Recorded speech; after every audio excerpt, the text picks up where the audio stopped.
Mi nombre es Rodrigo Fournier y soy uno de los pastores aquí de Casa 242. En Casa 242 hemos venido estudiando el libro de Marcos y hoy vamos a continuar estudiando el libro de Marcos. Entonces vamos a leer antes de orar el pasaje que vamos a estudiar el día de hoy. Pueden abrir sus Biblias en Marcos capítulo 3 y vamos a leer del versículo 13 al 19. Si usted no tiene Biblia, siempre hay unas Biblias a mano izquierda antes de entrar al salón. Y si no tiene Biblia, lo invito a comprarse una Biblia. Es ahí donde se nos revela el Señor de manera más poderosa cuando nosotros estamos leyendo nuestras Biblias, y es la herramienta que Dios nos da para vivir. Entonces, dice así la palabra de Dios. Marcos 3, del 13 al 19. Subió Jesús a una montaña y llamó a los que quiso, los cuales se reunieron con él. Designó a 12, a quienes nombró apóstoles, para que lo acompañaran y para enviarlos a predicar y a ejercer autoridad para expulsar demonios. Estos son los 12 que él nombró: Simón, a quien llamó Pedro; Jacobo y su hermano Juan, los hijos de Zebedeo, a quienes llamó Boanerges, que significa hijos del trueno; Andrés, Felipe, Bartolomé, Mateo, Tomás, Jacobo, hijo de Alfeo, Tadeo, Simón el celote y Judas Iscariote, el que lo traicionó. Vamos a orar. Padre, te damos gracias porque nos podemos reunir en comunidad el día de hoy, el día en que tú resucitaste, el día del Señor. Como te pedíamos al principio, pon nuestras miradas en Cristo, pon nuestras miradas en ti, Señor. Hoy nos volvemos a ti para salvación, Señor. Y Señor, como es obvio en el pequeño pasaje el día de hoy, la oración es trascendental. La oración es algo que tú practicabas. Y la oración es una bendición que tú nos has dejado. Permítenos hoy aprender de ella y permítenos hoy ser transformados por tu palabra, Señor, para ponerla en obra. Te lo pedimos en el nombre de Jesús. Amén. Yo no sé cuántos liguistas o heredianos o cartagos o de qué equipo sea usted, pero quiero contarles algo que estuve pensando acerca de el Deportivo Saprissa. Resulta que este año el entrenador de los últimos fines de semana, los últimos meses de Saprissa, se llamaba Vladimir Quesada, y Vladimir Quesada hizo algo que no es usual hacer en los equipos de fútbol. ¿Qué fue lo que hizo Vladimir? Usualmente en los equipos de fútbol existe una lista, una alineación de las personas que son titulares. Y esas son las personas que los entrenadores siempre buscan que jueguen porque son posiblemente los mejores del equipo.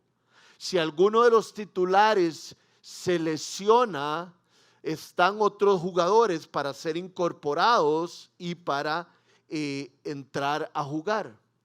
Pero la costumbre es tener claro los titulares y, si hay algo, meter a otros jugadores. Pero lo que hizo Vladimir Quesada fue exactamente lo contrario. No es normal lo que él hizo.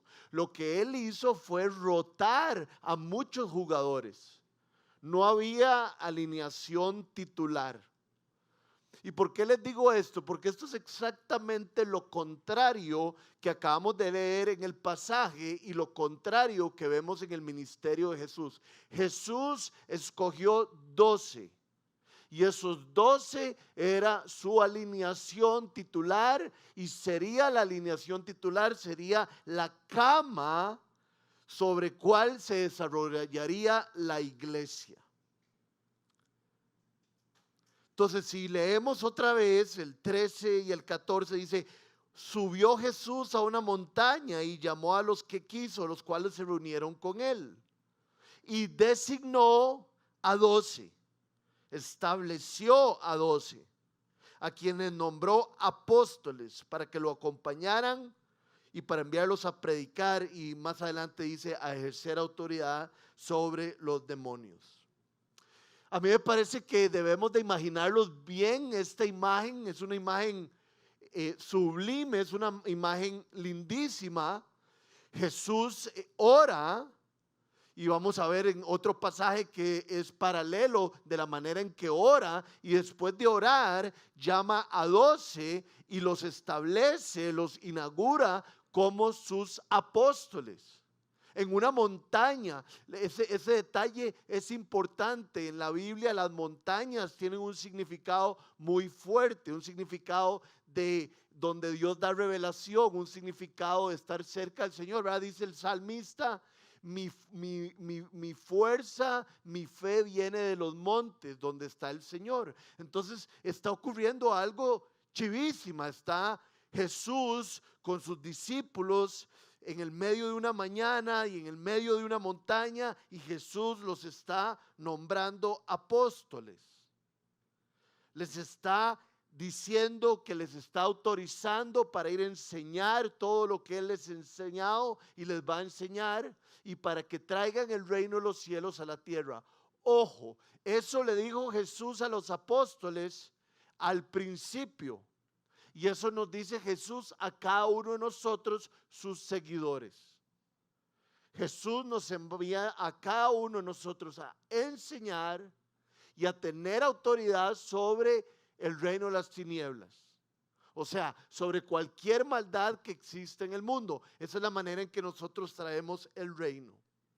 Es interesante porque sabemos que hay 4 evangelios, y 3 de ellos son los evangelios sinópticos, que se parecen bastante entre sí. Entonces quisiera que veamos el pasaje del libro de Mateo, del libro de Lucas, que es el paralelo del pasaje que estamos estudiando. Entonces ya leímos el libro de Marcos y ahora leamos la versión de Lucas, que es bastante parecida, pero tiene ciertos detalles que quiero resaltar. Lucas 6, del 12 al 13.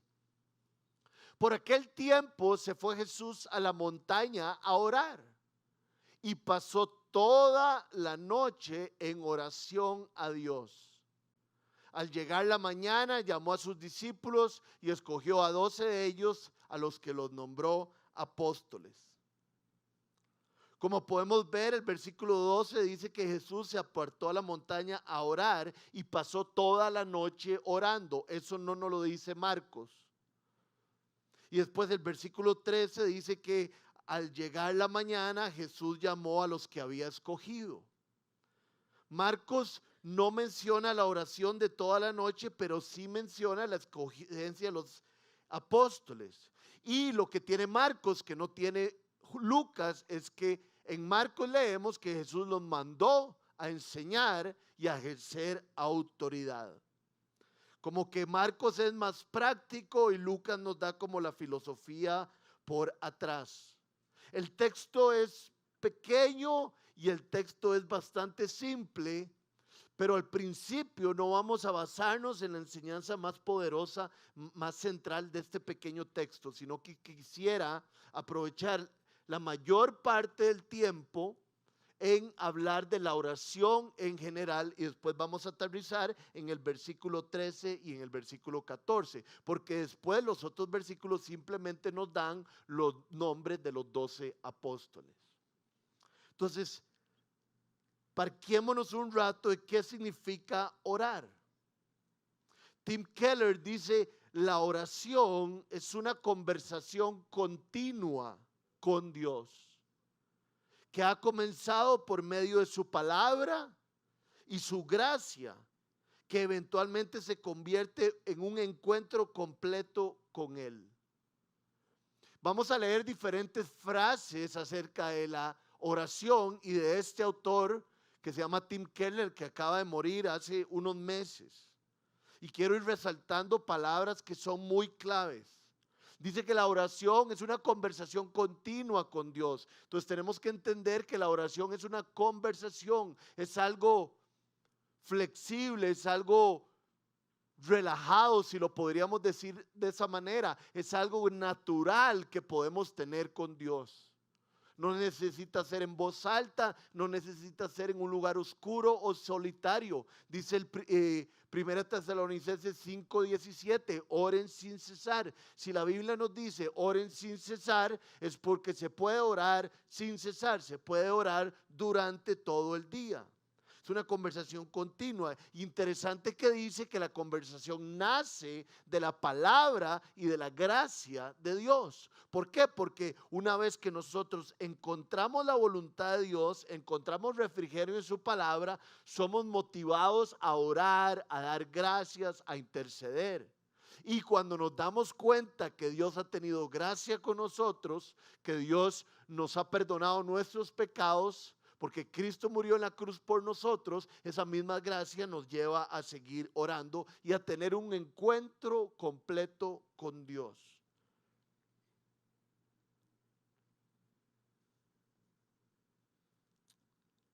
Otro pasaje dice lo siguiente. El autor establece lo siguiente. Esto es la oración, es una especie de asociación entre Dios y nosotros. En oración se escucha tanto como se habla. Eso es algo importante. En oración se escucha tanto como se habla. Es importante tener momentos donde nos detenemos y escuchamos tal vez lo que el Espíritu Santo tenga que decirnos, o nos detenemos para entender lo que estamos diciendo y presentárselo delante de Dios. Se habla tanto como se escucha y le preguntamos al Señor qué podemos hacer para cumplir con su voluntad. O sea, la oración no es solo de peticiones, la oración es de rendición a Dios. En oración también nos hacemos disponibles a Dios para lo que Él quiere que alcancemos en este mundo. Estoy convencido, dice el autor, de que la oración tiene un impacto en Dios también. Dios nos dice, oren, porque eso de alguna otra manera no lo podemos explicar claramente teológicamente, pero el orar mueve al Señor en nuestras vidas. De acuerdo a la Biblia, el Señor no es un Dios distante e impersonal, sino más bien es un Padre amoroso que anhela tener una relación con nosotros. El Señor ha señalado que la oración es una de las maneras de hacer la voluntad de Dios en el mundo. La oración es algo personal y nuestro Dios no es impersonal. Él nos está esperando, dice que es nuestro Padre. Entonces imagínense un niño en los regazos de su padre conversando con él, conversando de lo que agradece, conversando de lo que necesita, conversando de lo que lo alegra y conversando de lo que le preocupa. Quiero ver en la Biblia, no yo inventándome, sino que ustedes vean en la Biblia un par de ejemplos de cómo ciertas personas oraron en algún momento a Dios y encontramos ahí una estructura de oración que nos ayudará a nosotros a también tenerla. Y porque hay muchos, yo tengo una bendición que es que me concentro muy bien una vez que me concentro. Pero hay personas que cuando oran están muy dispersas y empiezan a orar a Dios y de repente empiezan a pensar en Juan Luis Guerra. O hay personas que están orando y se quedan dormidas. Porque la oración es una práctica también. Entonces quiero que veamos ciertos esquemas que nos da la palabra y que seguimos esos esquemas, nuestra oración se puede hacer más fluida. Tal vez usted necesite escribirlos en su celular o en algún lugar. Son bastante simples. Y vamos a empezar en Nehemías, capítulo 1, del 5 al 7. Dice así: le dije, Señor Dios del cielo, grande y temible, que cumples el pacto y eres fiel con los que te aman y obedecen tus mandamientos. Te suplico que me prestes atención, que fijes tus ojos en este siervo tuyo, que día y noche ora en favor de tu pueblo Israel. Confieso que los israelitas, entre los cuales estamos incluidos mi familia y yo, hemos pecado contra ti. Te hemos ofendido y nos hemos corrompido mucho. Hemos desobedecido los mandamientos, preceptos y decretos que tú mismo diste a tu siervo Moisés. La estructura que utiliza Nehemías es perfecta, pero tal vez en este pasaje yo no la pondría que va perfectamente en orden. Les voy a dar los elementos que hay en esta oración y mi recomendación como orden.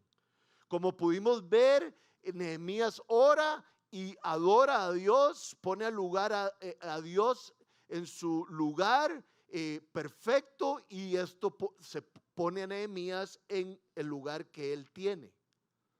Nehemías dice Dios temible, ¿verdad? Dios le da su lugar, Dios grande y temible, que cumples tus pactos, que eres fiel. Después de eso, en el versículo 6, encontramos a Nehemías suplicando en favor de su pueblo. O sea que hay una adoración a Dios y después también hay una súplica, hay una intercesión de Nehemías por los demás, por los de su pueblo. Después, en el versículo 7, encontramos confesión de pecados. Entonces, esos son tres elementos muy importantes que encontramos aquí. Hay adoración a Dios, hay intercesión a Dios y hay confesión de pecados. Entonces tal vez esto me sirva a mí cuando yo estoy en mi cuarto, cuando estoy en el carro y voy a tener una oración y quiero encontrarme con el Señor. Primero declaro los atributos de Dios, le digo a Dios, gracias por ser fiel y sacarme hoy de la cama, gracias porque hoy voy camino a mi trabajo, porque hoy estoy aquí con mi familia. Después de dar gracias, puedo interceder por las demás personas, puedo interceder por mí mismo. Entonces ahí es donde nosotros podemos ponerle nuestras peticiones, nuestras acciones de gracia a Dios y dar gracias por los demás y poner las peticiones de otros delante de Dios. Y es muy importante porque dice que la oración sirve para la confesión de nuestros pecados. Dice la palabra de Dios, si confiesas tus pecados, Dios es fiel y justo para perdonarte y llevarte por el camino correcto. Dice el salmista dice David, que me quedé callado, no compartí mis pecados y no los confesé a Dios, y sentí que mis huesos se debilitaban. Pero una vez que confesé mis pecados, fui fortalecido. Entonces son buen formato que Nehemías utiliza. Vean lo que dice Efesios 1:17. Aquí hay otro elemento que es muy importante considerar. Pablo está orando y dice, pido que el Dios de nuestro Señor Jesucristo, el Padre glorioso, les dé el espíritu de sabiduría y de revelación para que lo conozcan mejor. ¿Qué es lo que quiero resaltar de ahí? Cómo Pablo está hablando de Dios, cómo está describiendo su paternidad. El Padre glorioso, el Padre de nuestro Señor Jesucristo. El Nuevo Testamento, sobre todo, nos enseña que podemos venir delante de Dios en oración diciéndole Padre. Dice el libro de Juan que a todos los que creyeron en Él se les dio el privilegio de ser llamados hijos de Dios. Entonces yo me puedo acercar a Dios y decirle Padre. Y el hecho de que le digo Padre hace algo en mí, me coloca a mí, mi corazón en un lugar. Y aquí es importante hacer una mención. Dice que a los que creyeron en Cristo y en su sacrificio se les dio el privilegio de ser llamados hijos de Dios. A los que no creen y no le han dado a Cristo el lugar número 1 de sus vidas, ellos no son hijos de Dios. Todos nacemos como criaturas de Dios, pero es cuando ponemos a Cristo como Señor y Salvador de nuestras vidas que nos convertimos en hijos. Y una vez que somos hijos, podemos ir al Padre. Nadie puede orar, nadie puede ir al Padre, sus oraciones no serán escuchadas si no antes ha nacido de nuevo y le ha entregado su vida a Cristo y ha confiado en su sacrificio. Jesús entonces nos enseña a orar. Le dicen sus discípulos en el Sermón del Monte, enséñanos a orar. Y él dice, bueno, oren de esta manera, Padre nuestro. Si usted se acerca a Dios y le dice, Padre nuestro, esta lo va a poner a usted en un lugar totalmente diferente que no hacerlo. Pablo en la mayoría de sus cartas, en Romanos 1:7 dice, Dios nuestro Padre. Y en otras ocasiones él dice, el Dios y Padre nuestro Señor Jesucristo. O sea que hay un ambiente, una dirección de acercarnos a Dios como Padre, como el Padre nuestro Señor Jesucristo, el Padre nuestro porque somos hermanos de Cristo, el Padre glorioso. El libro de Hebreos dice, acérquense con confianza al trono de la gracia. ¿Qué más confianza que llamar a Dios Padre? Y tal vez eso puede ser una de nuestras oraciones más fuertes del día de hoy o siempre. Muchos no vemos a Dios como Padre. Algunos tuvimos muy malos ejemplos, algunos sufrimos muchísimo por nuestros padres terrenales. Vimos ejemplos muy malos y a veces los asociamos a Dios. Y Dios es el Padre perfecto. Entonces más bien necesitamos entender más de Dios para saber qué es un buen padre y podemos acercarnos con confianza. No tenemos que arrodillarnos necesariamente. A mí me gusta a veces arrodillarme, pero no necesitamos caminar, no necesitamos prender candelas, no necesitamos hacer absolutamente nada. Los hijos de Dios nos acercamos con confianza al trono de la gracia. Y vean qué interesante que el autor de Hebreos dice, acérquense con confianza al trono de la gracia. Es un trono, y es un trono maravilloso, es un trono majestuoso, pero es un trono donde se entrega gracia. Un trono donde se entrega lo que no merecemos. Entonces acerquémonos tranquilamente. Y es interesante porque la oración no nos inventamos en el nombre de Jesús. Es algo que Jesús nos dejó establecido en Juan 14:13. Vean cómo dice. Cualquier cosa que ustedes pidan, les dice Jesús, en mi nombre, yo la haré. Así será glorificado el Padre en el Hijo. Dejemos ese versículo ahí porque hay un par de cosas que hay que explicar. Dice que lo que pidan en su nombre nos será dado. Pero vean qué interesante lo que después dice. Así será glorificado el Padre en el Hijo. O sea, no es lo que pidan en mi nombre les será dado, cualquier cosa. Nos asegura que lo que pidamos en su nombre se nos dará cuando sea para la gloria del Padre. Entonces, yo invito a la gente a orar a Dios y a veces ser muy chineados. Estoy seguro que Dios los ha sorprendido muchos de ustedes, igual que a mí, que en algún momento he sido atrevido y le he dicho, Dios, necesito unos tenis nuevos. Por favor, dame la plata de alguna otra manera que aparezcan, o no sé, les estoy dando un ejemplo ahí como loco, raro. Pero Dios muchas veces responde esas oraciones. Pero ese es Dios chineándonos. Pero las oraciones que podemos estar segurísimos que Él va a responder es cuando oramos en el nombre de Cristo para la gloria de Dios. Ejemplo, Señor, ayúdame a ser un esposo fiel.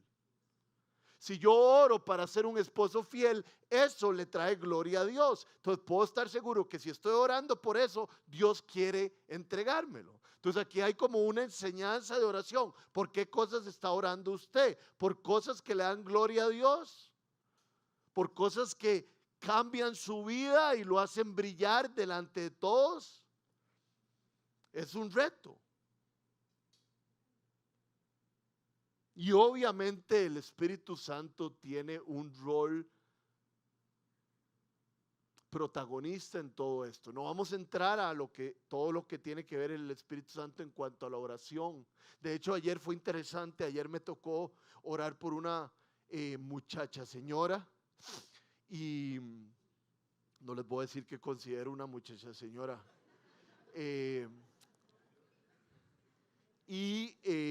Ella le dije, ¿cómo puedo orar por vos? Y duró como 5 minutos diciéndome cómo podía orar por ella. Y entonces empecé la oración y le dije a Dios, Señor, yo sé que tu Espíritu Santo, eso lo dice el libro de Romanos, traduce nuestras oraciones. Entonces, todo lo que esto no lo dije, pero yo sabía que todo lo que ella había dicho, yo no me acordaba, pero el Espíritu Santo se lo estaba llevando a Dios. Eso es lo que dice la palabra que dice el Espíritu Santo. Que inclusive ahora hay momentos en que no sabemos cómo orar, pero el Espíritu ora por nosotros.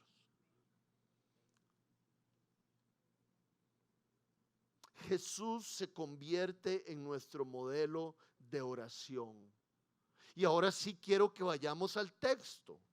Vean lo que dice Marcos 3:13. Subió Jesús a una montaña y llamó a los que quiso, los cuales se reunieron con él. Y designó a 12 a quienes nombró apóstoles. En Lucas dice que se fue toda la noche a orar. ¿Y qué pasó después de orar toda la noche? Estableció a sus apóstoles. Lo primero que podemos encontrar de Cristo en cuanto a la oración es que Cristo ora antes de tomar decisiones importantes.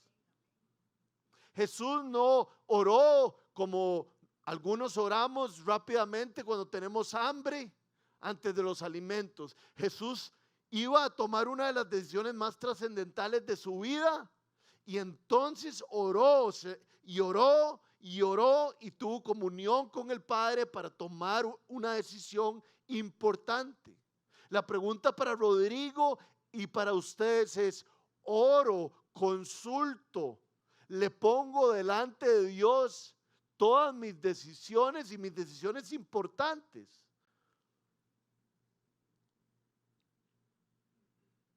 Jesús quería hacer la voluntad de Dios.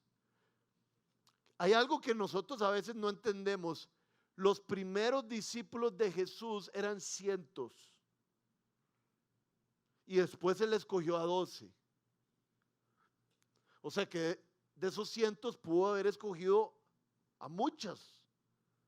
Pero cuando oró, Dios lo guió a escoger esos 12.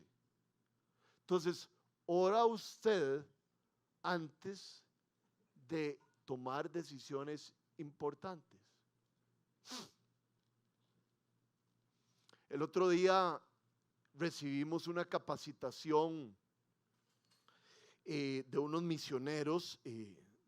Fue una bendición de una de las agencias misioneras más grandes del mundo.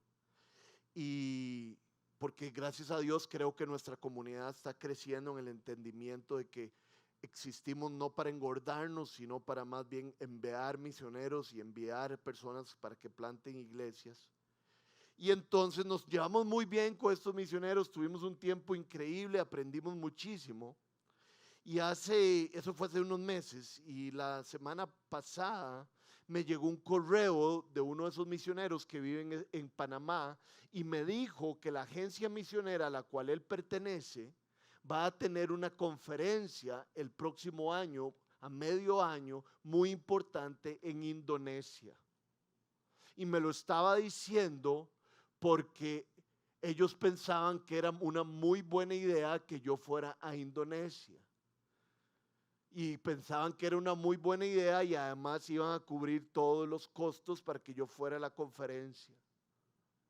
Y entonces él me dijo, queremos y hemos pensado en esto, avísame qué te parece. Y yo dije, es una conferencia acerca de misiones. Y además es en Indonesia. Ahí hay buenas olas. Y le escribí, yo voy. ¿Y saben qué me dijo? ¿Qué me contestó? Rodrigo, por favor, tómate unos días para orarlo y para hablar con tu esposa. No me pudo haber puesto en mi lugar de manera más poderosa. No, papito, no tan rápido. Hable con Dios. Puede ser que Dios no quiera que usted venga a Indonesia, puede ser que Dios no quiera que usted, sino que otros los pastores vengan a Indonesia. Puede ser que haya un estorbo con su esposa de que usted vaya a Indonesia, porque la fecha ya estaba separada. ¿Ora usted antes de decisiones importantes? ¿O lo hace como yo, a puro feeling? Sí, esto es bueno y lo hago. No todo lo bueno me conviene. Entonces, si usted va a entrar en un negocio, si usted va a invertir en algo, me parece muy oportuno orar para ver si lo hago. Si a usted le gusta una muchacha, un muchacho, un señor, una señora, y parece que van a salir y parece que hay algo moviéndose, ora usted pidiéndole ayuda y guía a Dios. Cuando tiene dinero, cuando usted recibe su quincena, se toma el tiempo de orar a ver qué pasa con esa quincena, o es mía e inmediatamente yo la distribuyo de como la manera en que me da la gana. Hay que orar para todo. No hay cosas grandes e importantes y no hay cosas menos importantes por las que hay que orar, ¿verdad? Hay veces que uno dice, no, yo por esto hay que orar. Esto va a involucrar dinero, esto va a involucrar mucho tiempo, pero por otras cosas no oramos. Y el modelo de Jesús nos está invitando a orar. Jesús ora antes de decisiones importantes. Jesús ora en tiempos de crisis. Vean lo que dice Mateo 14, 23. Después de despedir a la gente, esto es después de la multiplicación de los panes, no recuerdo si es la primera o segunda multiplicación de los panes, Jesús subió a la montaña para orar a solas. Al anochecer estaba allí él solo. De hecho, otro pasaje nos dice que Jesús estaba en la montaña y estaba viendo a los discípulos en la barca cruzando el lago. Pero es interesante porque Jesús acaba de hacer ministerio, acaba de multiplicar los panes, acaba de estar con un montón de personas, me imagino que orando por ellas, sanando personas, además de hacer milagros. Y lo primero que hace no es irse a dormir, lo primero que hace es irse a orar. Y en tiempos de crisis, ¿por qué se los dije? Vean lo que dice Mateo 26, del 36 al 46. Jesús no solo ora ante las decisiones importantes, sino Jesús ora después de cosas importantes. Vean tiempos de crisis. Luego fue Jesús con sus discípulos a un lugar llamado Getsemaní y les dijo, siéntense aquí mientras voy más allá a orar. Ustedes saben lo que pasó en Getsemaní. Y él dijo, voy a ir a orar. Se llevó a Pedro y a los dos hijos de Zebedeo y comenzó a sentirse triste y angustiado. Cuando uno está triste y angustiado puede orar. Está la angustia que me invade, que me siento morir, les dijo. Quédense aquí y manténganse despiertos conmigo. Dice otra versión, velen conmigo, que es un sentido de oración. Yendo un poco más allá, se postró sobre su rostro y oró. Padre mío, si es posible, no me hagas beber este trago amargo, pero no sea lo que yo quiero, sino lo que quieres tú. Jesús ora antes de decisiones importantes o antes de cualquier decisión. Jesús ora después de que ha pasado algo, posiblemente dando gracias o analizando lo que sucedió. Jesús ora cuando está triste y angustiado, y Jesús ora cuando está sucediendo algo que es la voluntad de Dios, pero a él le está costando aceptar. Ahí tenemos claramente el ejemplo de la oración de Jesús. Jesús lucha en oración. Vean lo que dice Hebreos 5:7. En los días de su vida mortal, Jesús ofreció oraciones y súplicas con fuerte clamor, como Epafras, alguien que lucha en oración. Yo les he contado esto. Hay una persona que va a calles, a los miércoles que vamos a calles, a la par de la iglesia de la Soledad. Todos están invitados a las 6:30 de la tarde. Y me dijo: Rodri, estoy aprendiendo a orar de una manera diferente. Y le hago yo: ¿cómo estás aprendiendo? ¿Cómo es la manera en que estás orando? Y él me dijo: yo clamo ahora. Yo le digo: Dios, por favor, Señor, ten misericordia de esta persona, te lo ruego. Y yo dije: yo quiero orar así. Y eso es lo que está diciendo, que Jesús a veces oraba y compartía súplicas con clamor y lágrimas al que podía salvarlo de la muerte, y fue escuchado por su reverente sumisión. ¿Cómo ora usted? Yo tengo que corregir a mi hija.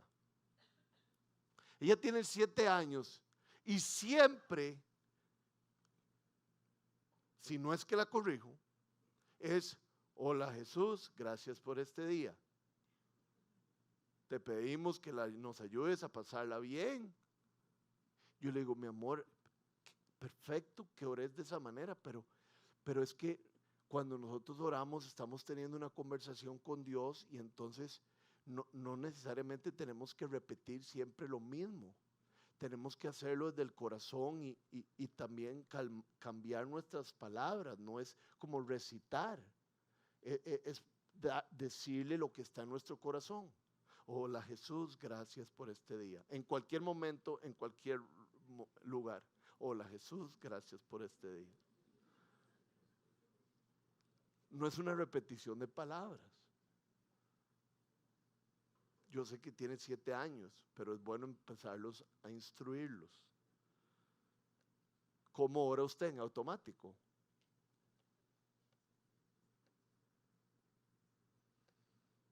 Jesús, como dice el libro de Proverbios, no, siendo Jesús, ¿verdad? Pero también Jesús Dios y Jesús hombre, no se respalda en su propia sabiduría, sino que va al Padre. El libro de Juan dice que Jesús no hacía nada si su Padre no lo guiaba a hacerlo. Entonces, si Jesús ora a Dios, pide guía de Dios, del Padre, ¿cómo Rodrigo no va a pedir guía del Padre? Y cómo Rodrigo no le va a pedir al Padre que lo guíe, que le enseñe, que lo ayude a caminar en las obras que Él ha preparado para mí de antemano. ¿Cómo no lo va a hacer usted?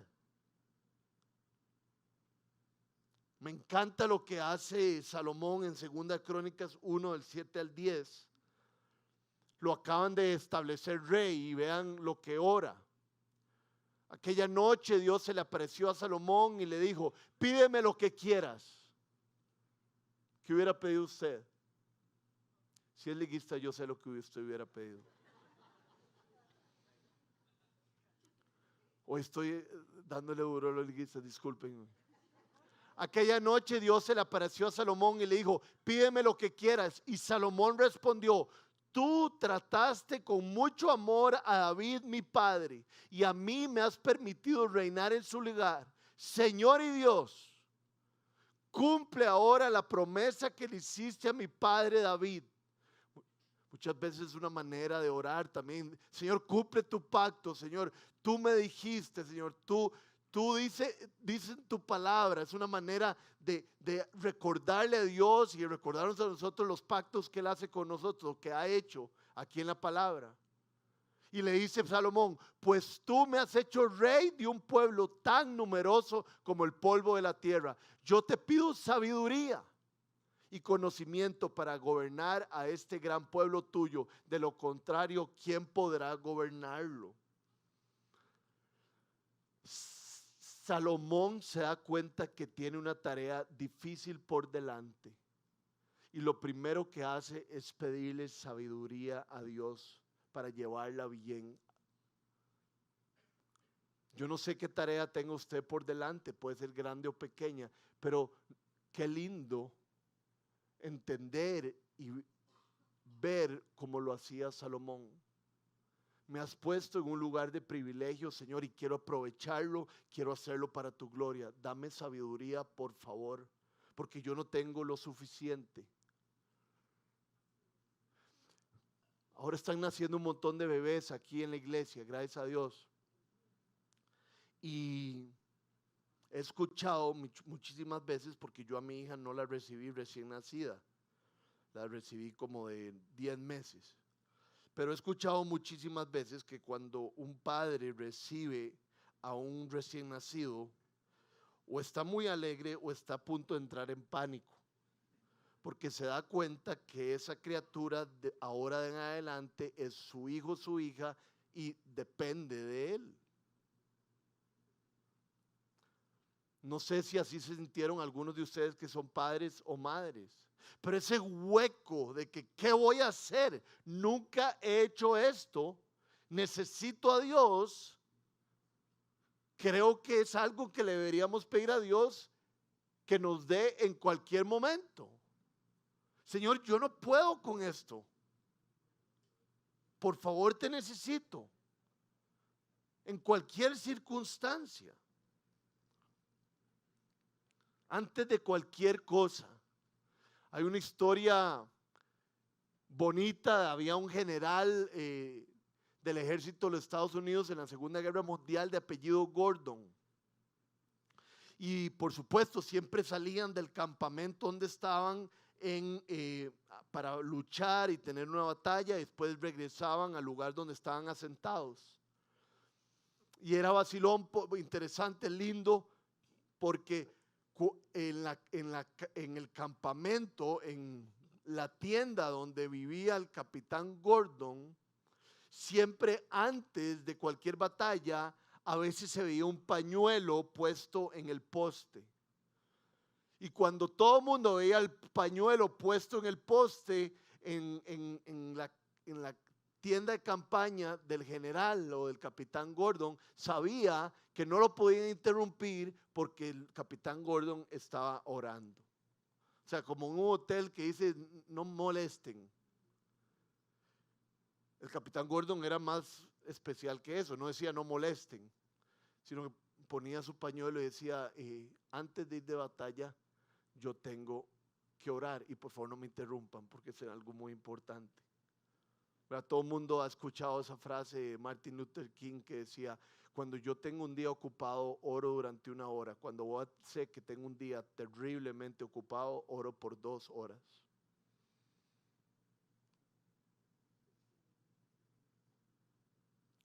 Si le damos prioridad a nuestra vida externa, dice Tim Keller, nuestra vida interna será oscura. No sabremos qué hacer cuando estemos solos. Estaremos muy incómodos con la autoexaminación y tendremos más y más una menor concentración en la reflexión. Aún más serio, la falta de oración nos causará falta de integridad. Externamente vamos a tener que demostrar confianza en nosotros mismos y salud espiritual, mientras adentro podemos estar llenos de dudas, ansiedades y problemas con otros. Vean qué palabras está utilizando aquí, desmenucémoslo juntos. Está hablando de la vida externa, o sea, no, de lo que no está adentro del hombre o de la mujer. Y dice, si nos concentramos solo en nuestra vida externa, nuestra vida interna estará oscura. ¿Verdad? Dice la palabra de Dios, Pablo nos dice que los que estamos llenos del Espíritu y estamos siguiendo al Padre, por fuera nos podremos estar desgastando, pero por dentro nos estamos renovando día a día. La pregunta es si usted se está renovando cada día, y yo también, porque la renovación está en la oración.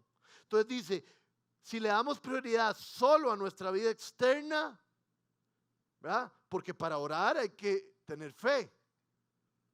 Nuestra vida interna será oscura. No sabremos qué hacer cuando estemos solos. Hay personas que no pueden estar solas. Hay personas que no han aprendido a tener comunión con Dios en cualquier lugar. Estaremos muy incómodos con la autoexaminación. La oración tiene que ver con autoexaminarse. Cuando estamos orando, muchas veces Dios le trae a uno errores que uno cometió y uno puede pedir perdón y uno puede restaurar algo. ¿Ha aprendido usted a autoexaminarse y a estar concentrado en reflexión? Eso es lo que a mí más me cuesta. Los grandes autores y las personas que han vivido la vida espiritual de manera más profunda hablan sobre eso, sobre la meditación. A mí me cuesta mucho meditar porque vienen muchas ideas a mi cabeza. Pero dice que la oración sirve para aprender a reflexionar, aprender a autoexaminarnos, aprender a meditar y a aprender a invertir en lo interno para florecer en lo externo. Es lo contrario de la manera en que nosotros lo hacemos. Y vean lo que dice: aún más serio, la falta de oración nos causará falta de integridad. ¿Por qué? Porque si oramos hay autorreflexión, y si hay autorreflexión podremos redimir las cosas que hemos hecho. Pero si no hay oración, posiblemente vayamos por el mundo jalándonos tortas y caemos en falta de integridad. Y entonces la fachada que ponemos es que estamos bien por afuera, pero por dentro estamos llenos de dudas, ansiedades y problemas. Le prometo,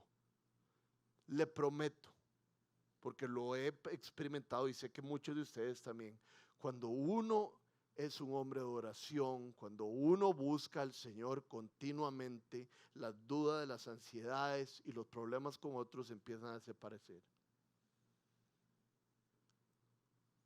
Es un tiempo que hay que proteger muchísimo.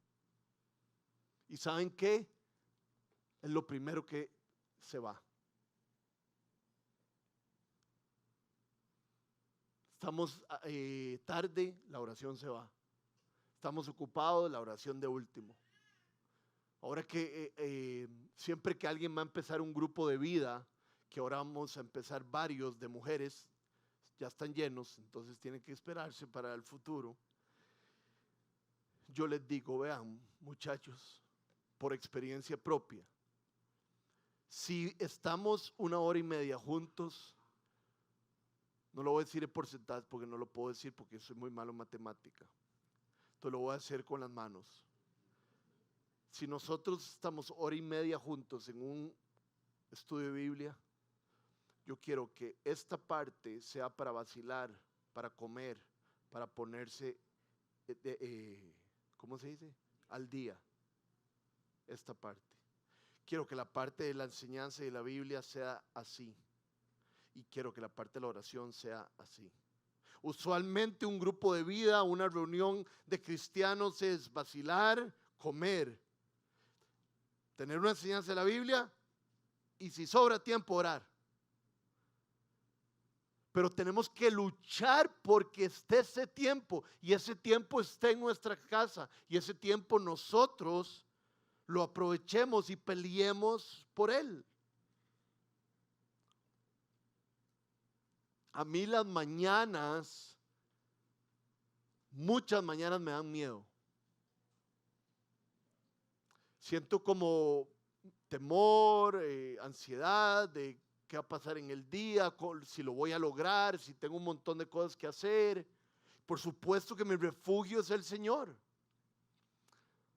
Y yo necesito tanto a Dios, esto no lo estoy diciendo porque yo soy muy galleta, más bien les estoy contando lo pobre en espíritu que soy yo.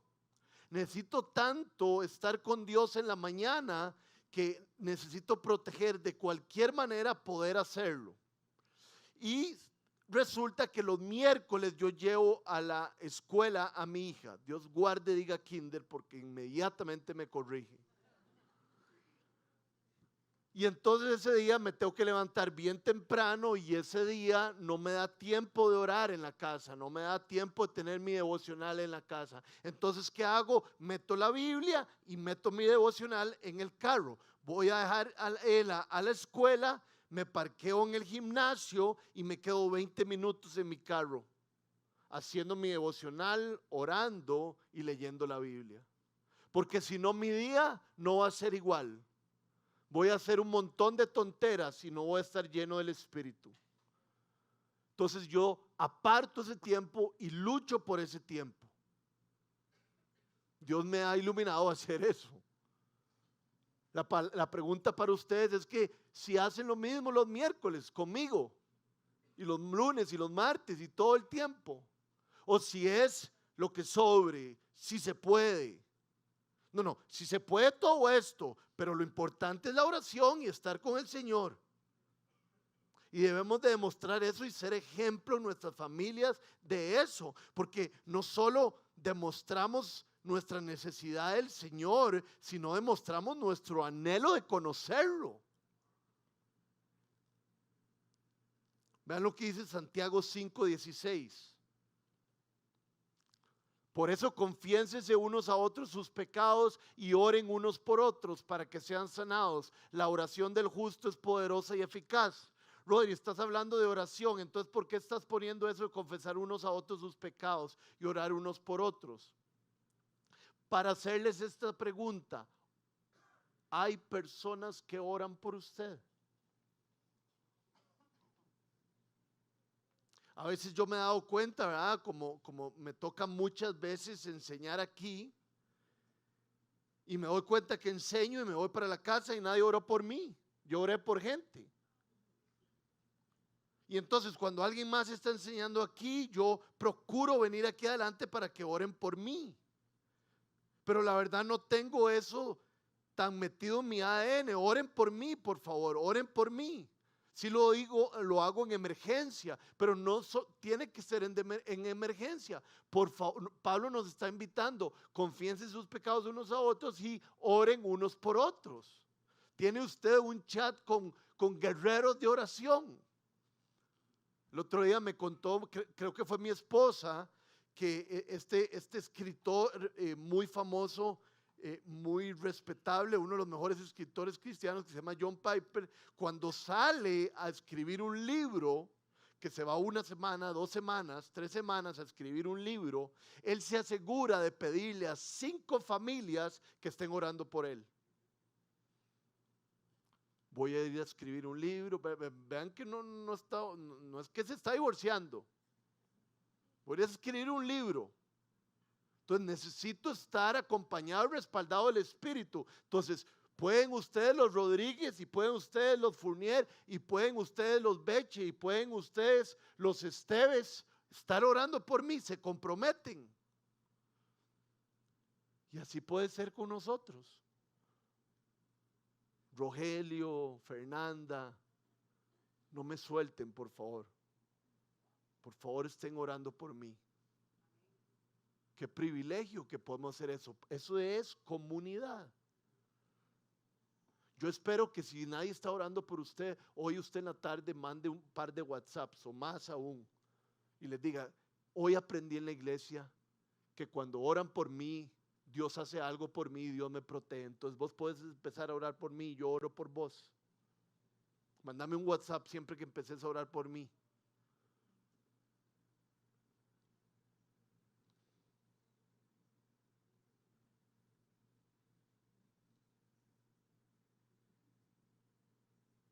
Una vez preguntaron a una niña pequeña por qué oraba.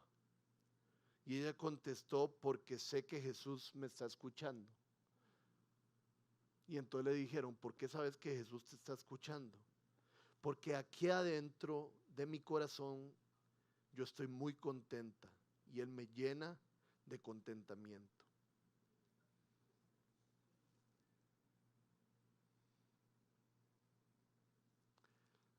Volviendo al texto, Marcos habla de que se escogieron 12 después de que Jesús había orado toda la noche y se escogieron apóstoles. Apóstolos en el griego significa servidor. Y eso es interesante, ¿verdad? Porque en el cristianismo, no me gusta decirle así, en nuestra relación con Dios, en el pueblo de Dios, no es como que los líderes son servidos, más bien los líderes son los que sirven. Entonces Jesús designó a 12 apóstolos, a 12 servidores. Y después de esos 12 servidores estamos nosotros como servidores. Eso es lo que esa noche Jesús les estaba diciendo y se los dice continuamente, ¿verdad? En Juan queda totalmente claro. Había 3 filtros para ser apóstol. Aquí cuando Jesús habla de que, cuando Marcos habla de que él escogió apóstoles. Es que hablo griego y español y se me confunde todo.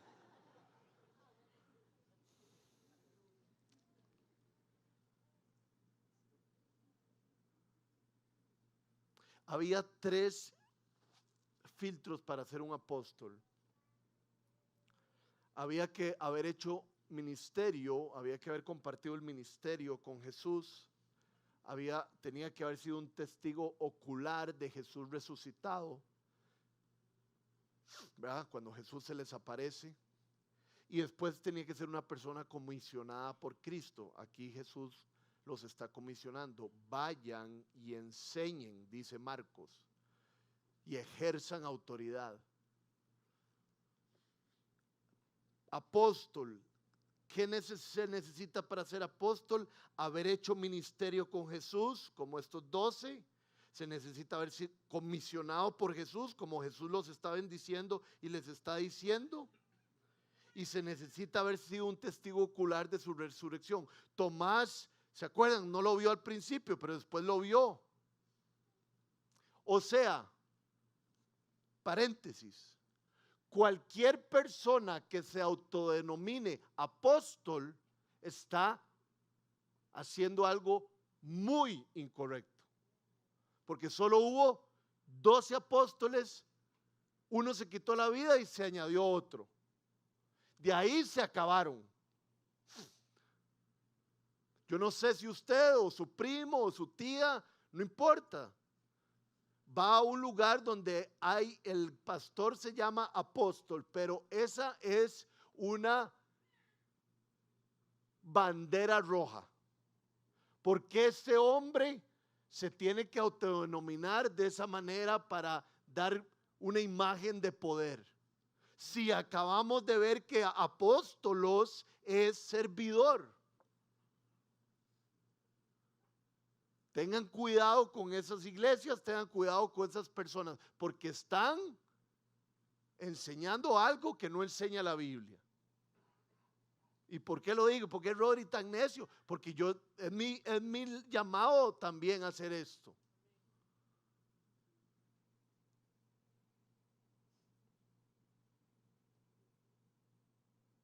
Jesús los manda a enseñar y los manda a sanar y a tener autoridad sobre los espíritus. ¿Se acuerdan cuando Jesús apareció? Dijo, el reino de los cielos se ha acercado. Eso significa que Jesús vino a la tierra y iba a empezar la sanidad de la tierra. Él empezó con él la santificación de los apóstoles, la santificación de la iglesia, y así va hasta que Él vuelva. Y de la misma manera que son comisionados estos apóstoles en Marcos 3, 14 y 15, designó a 12 a quienes envió a predicar y a ejercer autoridad para expulsar demonios, nos envía a nosotros a traer el reino de los cielos aquí, a predicar y a expulsar demonios, a estar sobre el reino del mal, porque es más grande el que está en nosotros que el que está afuera. Jesús comisionó a esos apóstoles a llevar luz y nos comisiona a cada uno de nosotros a hacer lo mismo. Rodri, es que a mí me da mucho miedo o no tengo idea cómo traer el reino de los cielos. O cuando se me da la oportunidad de enseñarle a alguien, no sé cómo hacerlo o tiemblo demasiado. Puede ser que sea por falta de oración. Porque cuando uno ora, Dios lo equipa. Yo, cuando estoy ahí sentado donde usted está, yo estoy muerto de miedo de venir a enseñar. Pero yo oro y Dios me va respaldando y Dios me va llenando y como que Dios me pega una patada en el rabo para que yo venga aquí y ya pueda y Él me ayuda. Yo no sé cómo enseñar. Yo no sé cómo orar. Yo no sé cómo bendecir a los demás. Ore. Puede ser que usted no pueda hacerlo porque no hay oración, no hay poder en usted. El lema del seminario donde yo fui era conocerlo y darlo a conocer. Simples pescadores, simples cobradores de impuestos. Dice la palabra de Dios que ellos pusieron el mundo de arriba para abajo. Dejaron un mensaje, dejaron un legado. Los nombres de unos pescadores son conocidos y amados por toda la tierra. Los nombres de unos pescadores son conocidos todavía. Después de los siglos seguimos hablando de ellos por lo que decidieron hacer. Mientras que los nombres de reyes y hombres ricos han sido olvidados. ¿Cómo dejamos un legado? Orando, luchando en oración y buscando la intimidad del Padre, del Hijo y del Espíritu Santo.